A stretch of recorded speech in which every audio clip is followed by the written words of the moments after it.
Right. Hello, this is lecture 8 by Ramanjan sir, Department of Mathematics. Now let us see a definition which is an important for the coming classes. Derivative of vector function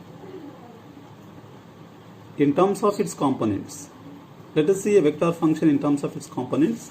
Let f bar of t is equal to f1 of t I bar plus f2 of t j bar plus f3 of t k bar, where f1 of t, f2 of t, f3 of t are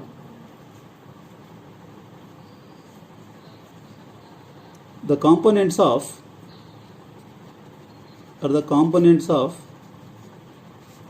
f bar of t,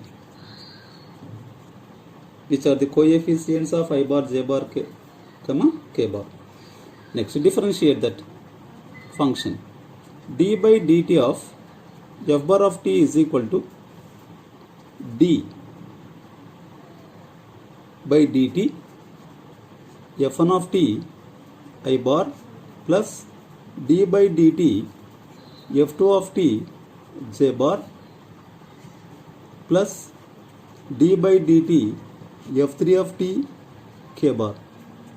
So to differentiate that the vector function, if it is in terms of components, it is enough to differentiate the components of I bar, j bar, k bars. So theorem 1.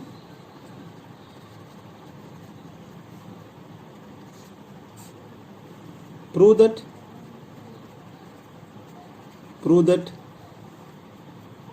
the derivative of a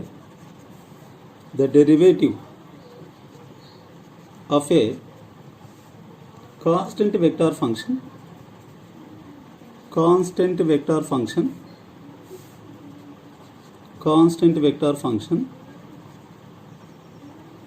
is a zero vector.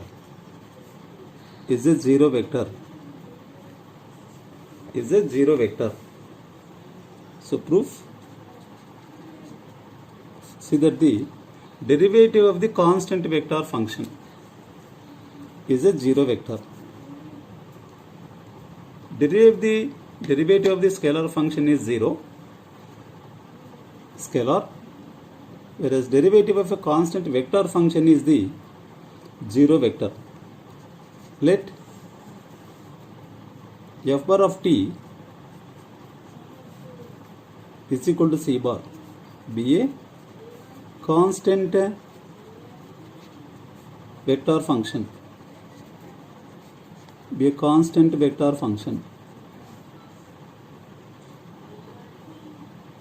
and f bar of t plus delta t is equal to c bar itself.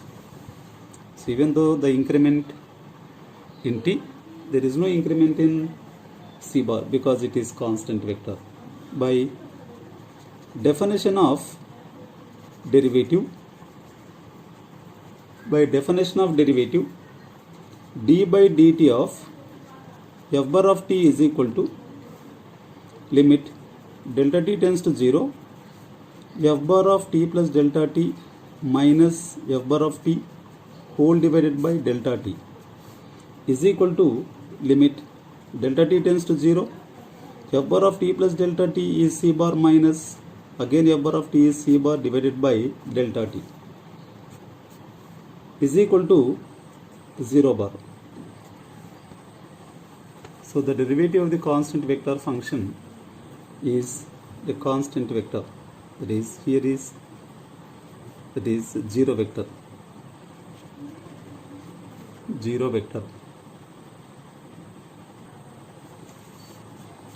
Right. Next, theorem 2.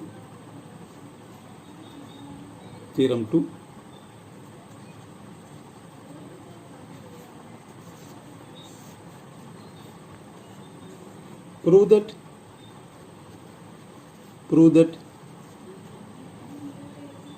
the necessary and sufficient condition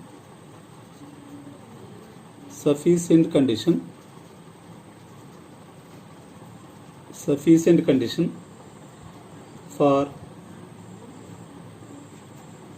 the vector function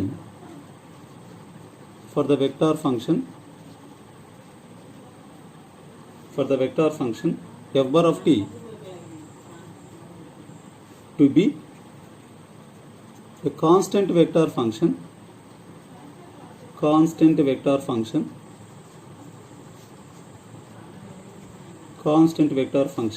is that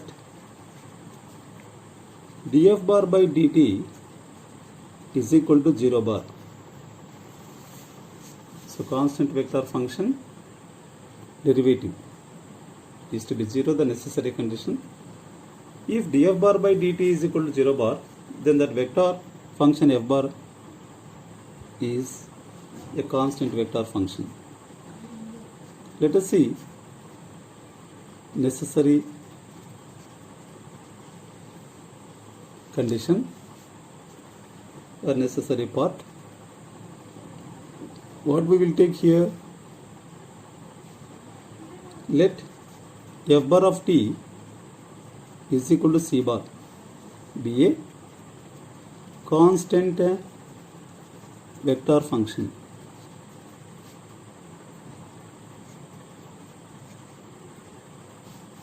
Then f bar of t plus delta t is equal to c bar itself.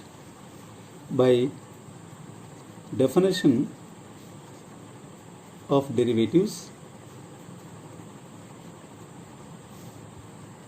d by dt of f bar of t is equal to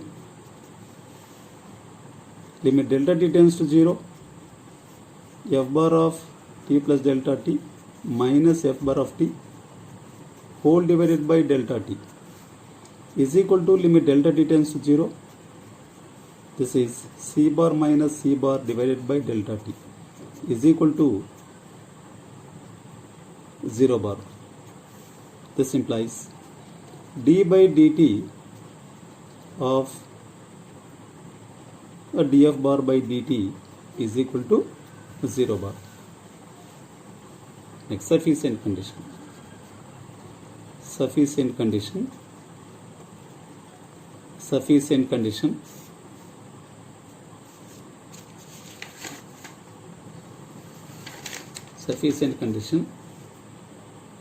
what we proved that in necessary part, that we will take. Let df bar by dt is equal to 0 bar. This implies d by dt of f bar may be, suppose, f1 of t I bar plus f2 of t j bar plus f3 of t k bar is equal to 0 bar, means in terms of its components 0 I bar plus 0 j bar plus 0 k bar, implies that side derivative that we proved, that we have also. Just the components can be differentiated is enough. So that df1 by dt I bar plus df2 by dt j bar plus df3 by dt k bar is equal to 0 I bar plus 0 j bar plus 0 k bar. So comparing on both sides, df1 by dt is equal to 0, comma, df2 by dt is equal to 0, comma, df3 by dt is equal to 0. This implies f1, f2, f3, f1, f2, f3 are constant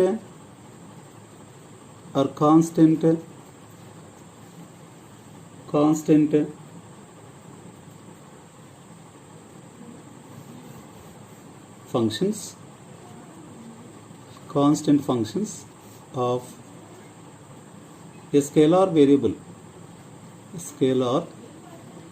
t.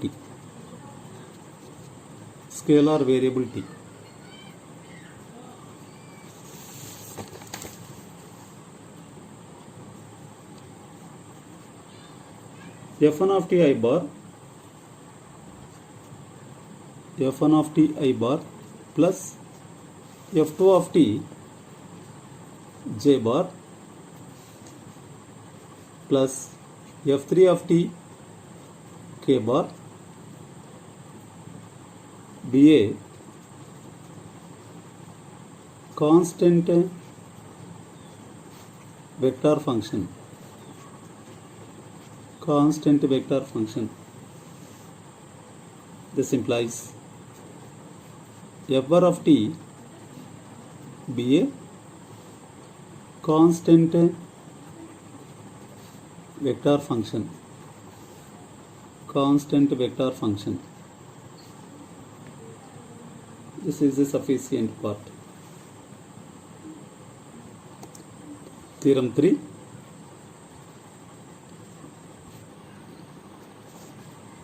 Is an important theorem, very important theorem. Theorem 3 and theorem 4. Even this theorem is asking in 2018, 2020,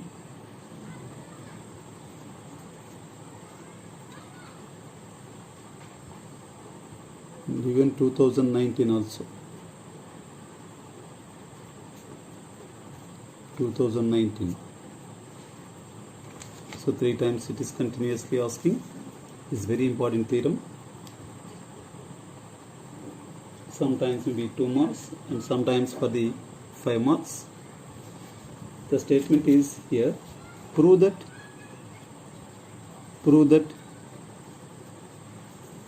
the necessary and sufficient condition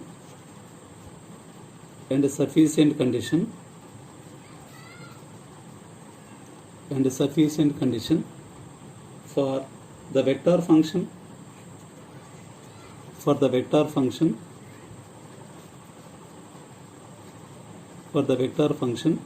f bar of t to have constant magnitude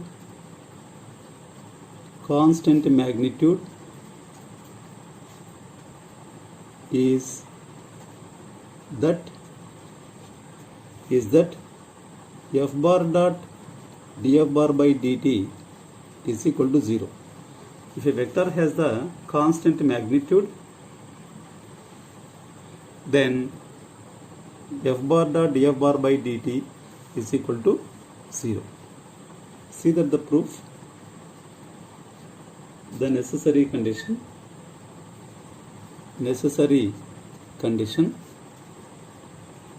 is an important theorem. Let f bar of t be a vector function of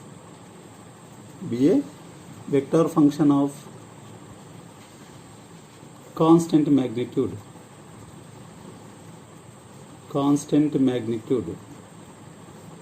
Vector function of constant magnitude. We prove that f bar dot df bar by dt is equal to 0. Let mod f bar of t is equal to constant magnitude is equal to some k. Implies mod f bar of t whole square is equal to k square. Implies we have all these things. Mod f bar of t whole square means root, that is mod f bar of t whole square means f bar of t dot f bar of t. F bar of t dot f bar of t is equal to k square. D by dt of f bar of t dot f bar of t is equal to d by dt of k square. Implies differentiate as we know the process how to differentiate. First vector dot d by dt of second vector plus second vector differentiation dot, again the vector is f bar of t, the right side is d by dt of k square is 0. This implies f bar dot d by dt of f bar of t plus, as dot product is commutative here, f bar dot df bar by dt is equal to 0.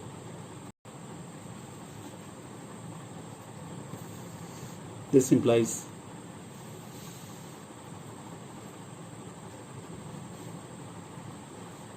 two f bar dot df bar by dt is equal to 0. Implies f bar dot df bar by dt is equal to 0. So that only we need to prove. Next, take the sufficient condition. Sufficient condition. This is the necessary part that we proved. Sufficient condition. Sufficient condition. What we proved in necessary part, that we will take. Let f bar dot df bar by dt is equal to 0 bar. We prove that f bar have constant magnitude.